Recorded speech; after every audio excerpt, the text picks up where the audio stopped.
안녕하세요. 이제 막 결혼 준비 시작한 30살 여자입니다. 4년을 넘게 만난 남자친구와 얼마 전부터 결혼 이야기가 오가기 시작했어요. 남자친구는 저보다 4살 연상으로 아무래도 두 사람 다 결혼 생각을 안 할래야 안 할 수가 없는 나이다 보니 몇 달 전부터 데이트하다가 자연스럽게 결혼 이야기가 오고 가기 시작했습니다. 남자친구와는 취직 후에 사회생활 시작한 지 얼마 되지 않아서 지인들의 소개로 처음 만나게 되었습니다. 조건만 두고 본다 하더라도 모자랄 게 없었고 서로 좋아하는 거라든지 하는 취향적인 부분이 비슷해서 말도 잘 통했어요. 그렇게 빠른 속도로 친해지게 된 저희는 얼마 지나지 않아서 연애를 시작하게 되었습니다. 궁합도 안 본다는 4살 차이라서 그런지 연애하는 동안 남자친구하고는 큰 다툼 없이 잘 만나고 있었습니다.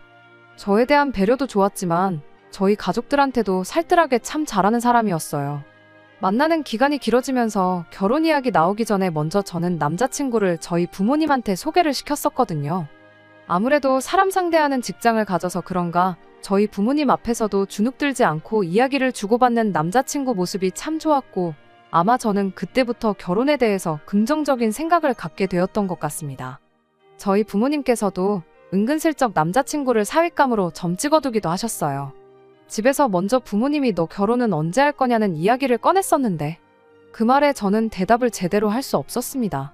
사실 남자친구 입에서 결혼 이야기 나오기 전까지 저도 은근히 불안해하고 있었거든요. 왜냐하면 그때까지만 해도 남자친구는 저를 자기 가족들에게 소개시켜주는 자리를 단 한 번도 만들어주지 않았었기 때문이에요. 제가 했던 것과는 다르게 저를 부모님께 도통 소개시켜주고 싶지 않아 하던 남자친구의 모습 때문에 혹시 결혼 생각이 없는 건가 하는 그런 생각을 갖기도 했어요. 그래서 그랬나 남자친구 입에서 우리도 슬슬 결혼을 생각할 나이가 아니겠냐는 말이 나왔을 땐 그게 비록 포만 나는 프로포즈였을지라도 세상 누구보다 기쁘고 행복했던 저였습니다.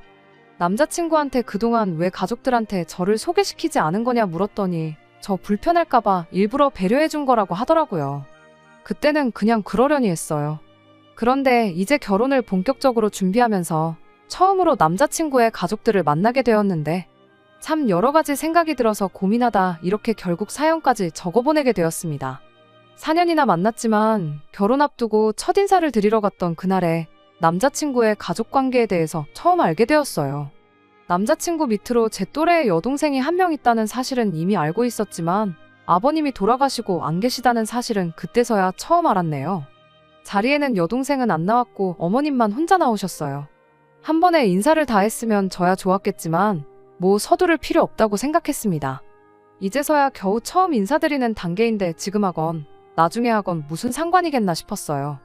어머님은 시작부터 당신 결혼했을 때 아버님 때문에 힘들었던 이야기를 꺼내셨어요. 가부장적인 아버님 때문에 집에서 발언권도 없었고 자식들이 어느 정도 크고 난 뒤로는 일을 하던지 취미를 가져보던지 하는 개인적인 시간을 갖고 싶으셨는데 그것 또한 아버님의 반대로 아무것도 하지 못했었다고 하더라고요. 이제서야 아버님 돌아가시고 나서 그간 못했던 여가도 즐기고 여행도 다니고 배워보고 싶었던 것도 배우러 다니고 하고 싶은 거 다 하면서 살고 계신다고 하시더라고요.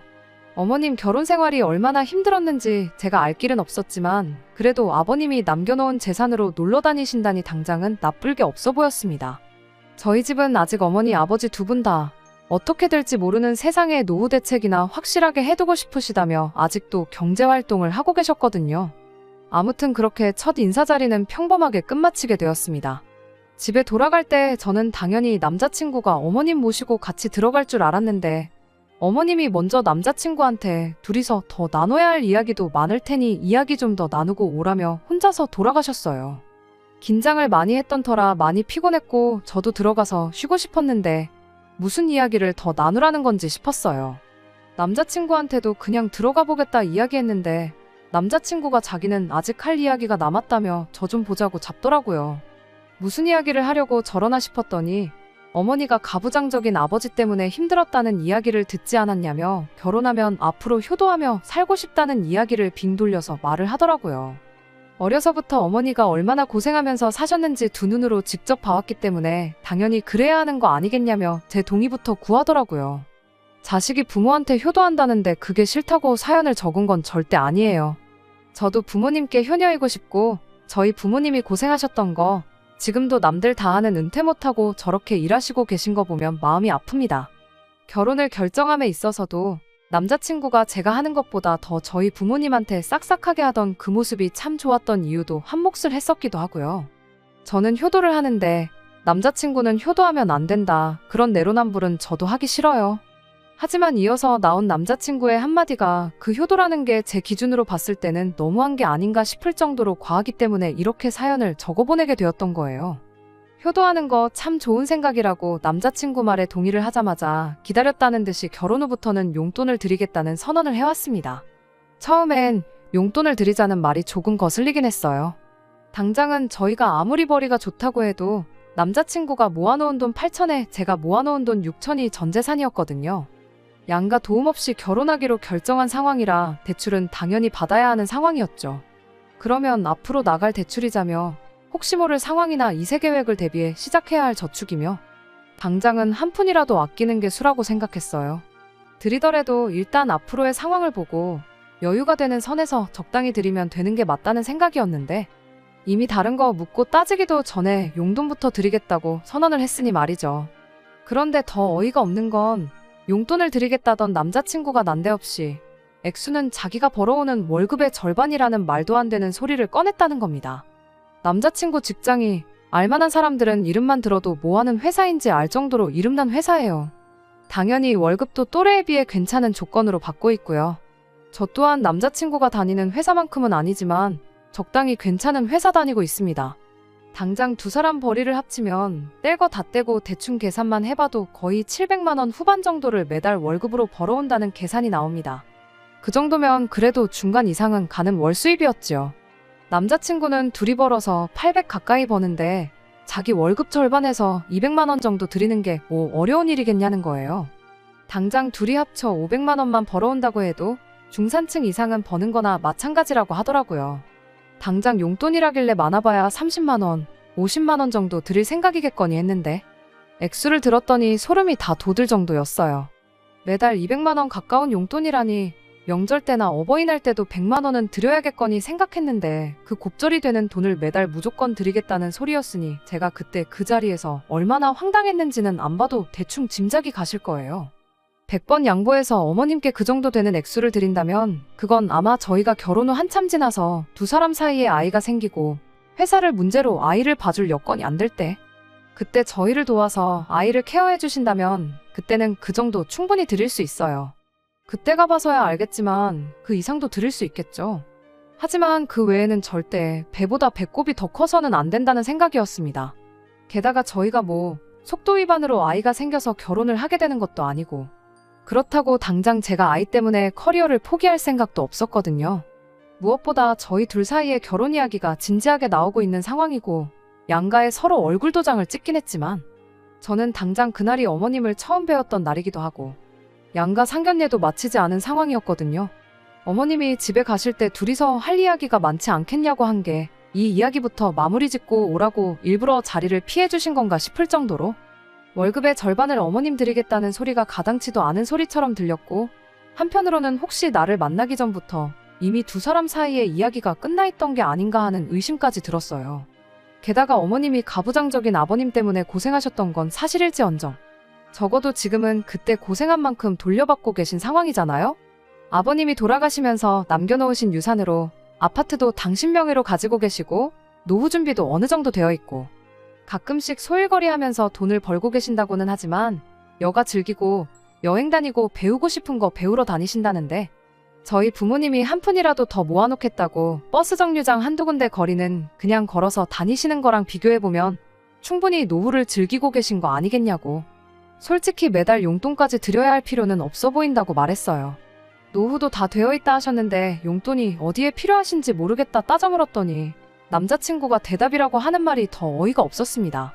자기가 그 돈을 들이면 지금 간간히 하고 계시는 소일거리도 안 나가셔도 되는 거 아니겠냐는 거죠. 말인즉슨 금전적으로 아무런 걱정 없이 살게 해드리는 게 진짜 효도 아니겠냐고 하더라고요. 그런데 그 말을 듣는 순간 4년 연애해온 세월이고 결혼이고 나발이고 그동안 좋았고 설레던 마음마저 한순간에 달아날 정도로 정이 확 떨어지더라고요. 효도하고 싶은 마음은 10분 이해가 되지만 당장 우리 형편도 생각 안 하고 어머님 금전적인 스트레스 받지 말자고 그 스트레스를 대신 떠안자고 하는 소리나 마찬가지였으니까요. 혹시나 싶어서 남자친구한테 한마디 더 물어봤습니다.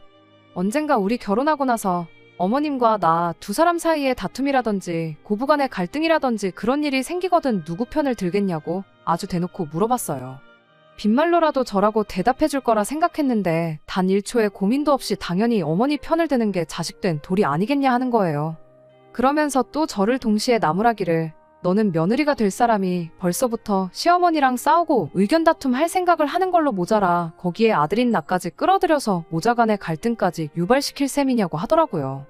며느리라면 어떻게든 시어머니 마음에 들어서 이쁨 받을 생각부터 하는 게 당연한 거 아니겠냐면서 말이죠.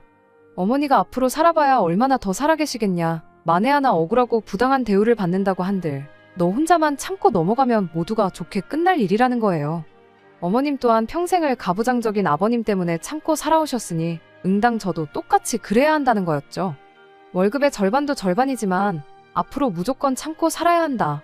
어머님 돌아가실 때까지는 며느리인 제가 참고 살아야 하는 게 바로 며느리 도리라고 하는데 이런 사람하고 평생을 약속하는 게 맞나 싶은 생각이 들기 시작했어요. 여태 몇 날 며칠 혼자 고민하다가 답도 안 나오는데 이럴 바에 여러 사람들이 제 사연 한번 들어주시고 저한테 객관적인 시선으로 해주시는 조언 한마디 듣는 게 훨씬 도움이 될 것만 같아서 제 얼굴에 침 뱉기인 거 알지만 이렇게 사연을 적어서 보내게 되었습니다. 월급의 절반을 들이대 시댁과 거리를 두고 살자고 해야 하는 건지 제가 생각하는 것보다 좋은 방법이 있을 것 같아서요. 동생한테 조언해준다 생각하고 허심탄회하게 조언 한마디 해주시면 참 감사하겠습니다. 안녕하세요. 한 달 만에 이렇게 후기와 함께 찾아뵙게 되었습니다. 사실 후기가 조금 늦은 감이 있어요. 벌써 3주나 지났거든요. 이렇게 뒷이야기 궁금해주시는 분들이 계실 줄은 예상 못한 저희 잘못입니다.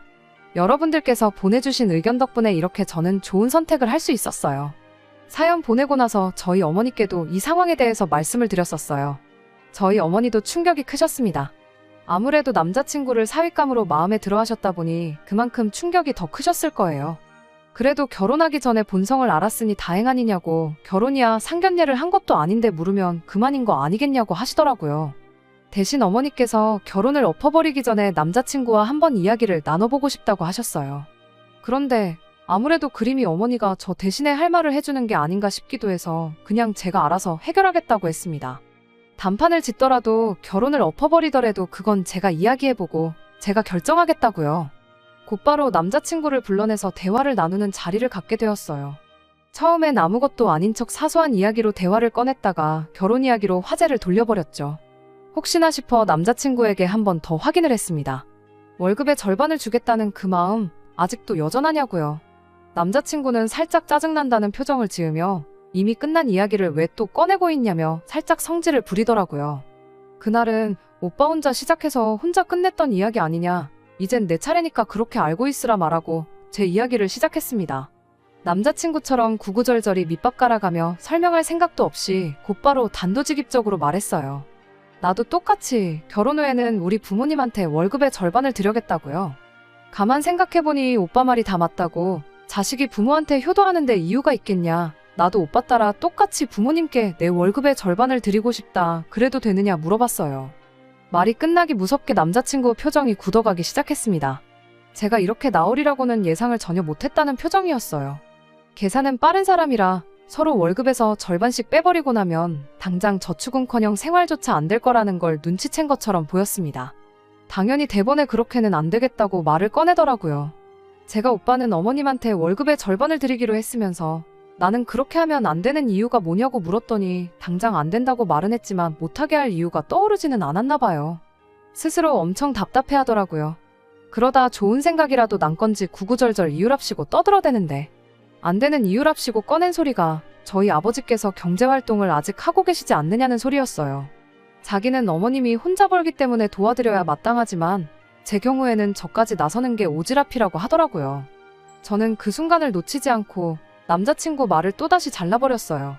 그리고 한마디 더 꺼냈죠. 그러면 우리 아버지가 경제활동을 하지 않게 되면 돈을 드려도 된다는 소리냐고요. 당장 전화드려서 아버지한테 이제 고생 그만하시고 남들처럼 은퇴하시라고 해야겠다 했더니 남자친구가 또다시 쩔쩔매기 시작했습니다. 약이 바짝 오른 것 같아 보여서 거기다 대고 한마디 더 꺼냈어요. 다시 생각해보니 월급의 절반을 드리는 건 불공평한 것 같다고요. 모처럼 남자친구 말에 동의를 해줬더니 남자친구 얼굴에 화색이 돌기 시작했습니다. 그리고 저는 그때를 놓치지 않고 또 한마디를 보탰어요. 오빠네는 어머님 한 분이니까 입이 한 개인데 우리 집은 어머니 아버지 두 분 다 계시니까 입이 두 개 아니냐고. 그러니까 내 월급의 절반이 아니고 3분의 1을 챙겨드리는 게 공평한 거 아니겠냐고 했죠. 절반을 드리겠다는 말에도 저렇게 쩔쩔맸는데 절반보다 훨씬 더 드리겠다고 말을 꺼내니 그때부터는 남자친구 얼굴 꼬라지가 아주 말도 못할 정도였어요. 그때는 입에 모터가 달린 것 마냥 구구절절 설명도 잘하더니 제가 똑같이 하겠다니까 아무 말도 못하는 꼴을 보고 있노라니 아주 속이 후련하고 깨소금 맛이 다 나더라고요. 그리고 나서 남자친구한테 마지막으로 한 가지만 더 물어보겠다 했습니다. 결혼하면 월급의 절반을 드리겠다고 하지 않았냐? 그럼 지금은 어머님한테 용돈으로 얼마를 드리고 있느냐고 물어봤어요. 그랬더니 남자친구가 손사래를 치면서 지금은 드리고 있는 거 한 푼도 없다고 하더라고요. 결혼자금 모으기도 빠듯한 상황인데 무슨 돈을 드리고 있겠냐고. 지금은 아무것도 드리는 게 없으니까 그 부분에 대해선 걱정하지 말라고 쩔쩔매기 시작했습니다. 그리고 저는 계획했던 대로 그 대답을 듣자마자 결혼은 없던 일로 하자고 파혼 선언을 해버렸어요. 제 입에서 결혼은 없던 일로 하자는 이야기가 나왔을 때 두 눈이 휘둥그레진 남자친구 표정이 아주 볼만했습니다. 사실은 남자친구가 그동안 쭉 어머님께 월급의 절반을 드리고 있던 상황이었다면 아마 파혼까지 결정하지는 않았을 거예요. 다만 용돈 액수가 조금 과한 것 같다. 나도 월급의 절반을 드리겠다는 건 홧김에 했던 말이고 드리는 용돈 액수에 대해서는 조정을 한번 해보자고 조금 더 이성적으로 접근을 했었을 겁니다. 그런데 결혼 전에는 땡전 한 푼 드린 적 없던 사람이 결혼하고 나서 그제서야 어머님한테 월급의 절반을 드리겠다고 하는데 누가 그런 사람하고 결혼을 하겠어요? 말이 효도지. 제 귀에는 그냥 자기 월급만 가지고 어머님까지 챙기기엔 부족하지만 결혼하면 벌이가 늘어나니 가능하다고 하는 소리나 마찬가지잖아요. 내 돈으로 생활을 하거나 내 돈으로 효도를 하겠다는 거나 마찬가지인데 뭐 더 길게 따질 것도 없겠다는 생각이 퍼뜩 들었어요. 오빠같이 겉과 속이 다른 사람하고는 결혼하기 싫다. 결혼하고부터 효자 노릇 할 생각하지 말고 내가 결혼 포기할 테니 결혼 전부터 효자 노릇 하라고 한마디 해줬습니다. 남자친구는 제가 생각하는 그런 게 아니라며 사실은 자기가 결혼 전부터 어머님께 월급의 절반을 드리고 있었다고 하더라고요. 안 드렸다고 대답한 이유는 그렇게 대답했을 때 괜히 제가 똑같이 결혼 자금으로 모아놓은 돈의 절반을 부모님께 드려야겠다고 나올까봐 싶어 반대로 대답한 거라고 해명을 하더라고요. 결혼 전부터 돈을 드렸다면 한 달에 200만 원도 안 되는 돈으로 생활을 했다는 소린데 그 돈으로 자동차까지 끌고 다니면서 자취비에 학자금 대출도 갚고 혼자 생활비 하면서 나랑 데이트까지 했던 거 아니냐고. 대충 계산해봐도 한 달에 50만 원도 저금을 못했을 텐데 그럼 결혼자금 8천만 원은 어떻게 모은 거냐고 물었어요. 이젠 하다못해 거짓말까지 해대는 사람을 어딜 보고 뭘 믿고 결혼 상대로 생각하겠느냐고. 그냥 이대로 끝내버리는 게 나한테는 더 좋은 선택이라는 확신이 든다고. 그냥 이번 기회에 끝내자고 속 시원하게 파혼 선언 해버렸습니다. 어차피 때려칠 인연이고 만나온 4년 시간이 무색하게 좋은 추억 하나 안 남게 생겼지만 마지막 모습더는 비굴하게 굴지 말고 받아들이라고 했어요. 그리고 이건 그동안 만났던 정 때문에 해주는 충고라 말하고 마지막 한마디 해줬습니다. 굳이 내가 아니더라도 아마 평생을 두고 찾아 헤매도 어머님한테 월급 절반을 가져다 바치면서까지 오빠랑 결혼하겠다고 드는 사람은 세상 어디를 찾아봐도 없을 거라고요. 그러니까 일찌감치 그런 사람 찾는 건 포기하고 지금부터 월급의 절반을 어머님께 드려서 진정한 효자로 거듭나던가 아니면 어머님께 돈 드리는 거 포기하고 앞으로 당신하고 결혼해줄 상대방을 한번 찾아보던가 하라고요. 아, 그러고 보니 어머님 앞으로 살아봐야 얼마나 더 사시겠냐고 말하지 않았냐. 요즘 100세 시대라는 말도 못 들어봤냐고. 아무리 못해도 30년은 잡아야 할 텐데 30년 동안 남편한테 시어머니 다음 순위 취급받으며 찍소리도 못하고 돈 퍼주는 꼴 보면서 살아야 할 텐데 요즘 세상에 그 꼴 보면서 살아줄 사람 없을 테니 효자 노릇은 지금부터 하는 게 맞겠다는 진심 어린 조언도 해줬습니다. 그리고 남자친구와는 그날 곧바로 쪽냈습니다. 경황이 없어서 후기를 바로 적지 못했는데 그게 벌써 3주나 지난 일이고요. 아무튼 그 후로 며칠 지나지 않아서 남자친구한테 다 내가 잘못했다 곰곰이 생각해봤더니 네 말이 틀린 말이 하나 없고 자기도 용돈 드리겠다는 말은 다시 생각해보겠다 하면서 연락이 왔었어요. 물론 제 대답은 결혼 상대는 딴 데 가서 찾아봐였습니다. 이미 저한테 한 번 거짓말까지 하지 않았냐. 그런데 그 말을 어떻게 믿고 나중에 어떻게 돌변할 줄 알고 이 결혼을 하겠냐고요. 그 후로는 저한테 전화 한 통 오질 않는 게 완전히 쫑이 났구나 싶네요. 사실 4년이라는 긴 시간을 연애해왔고 결혼 이야기도 자연스럽게 나왔던 만큼 참 많이 좋아했던 사람이에요. 그건 그거대로 가슴이 아프지만 아쉬운 마음은 하나도 들지 않네요. 저희 부모님께서도 잘 결정했다고 말씀해 주셨고요. 제 사연을 읽고 달렸던 댓글 중에 몇 가지 말이 기억에 남네요. 남자들은 결혼하고 나면 효자가 된다는 말, 그리고 남의 집 기둥 뽑아다 결혼하는 거 아니라는 그 말들이 말이에요. 남자친구가 저 이후에도 정신 못 차리고 어머님께 월급의 절반 퍼줄 각오로 호구신부감, 만만한 며느리감을 찾으러 다닐런지는 모르겠지만 신경 쓰지는 않으려고 합니다. 적어도 제 시어머니가 될 뻔했던 남자친구 어머니만큼은 평생 당신을 지지해줄 기둥을 지켜내서 기쁘실 테니 말이에요. 끝까지 들어주셔서 감사합니다. 오늘의 사연은 여기까지입니다. 구독과 좋아요, 알람 설정 부탁드리고 더 좋은 사연으로 다시 찾아뵙겠습니다. 감사합니다.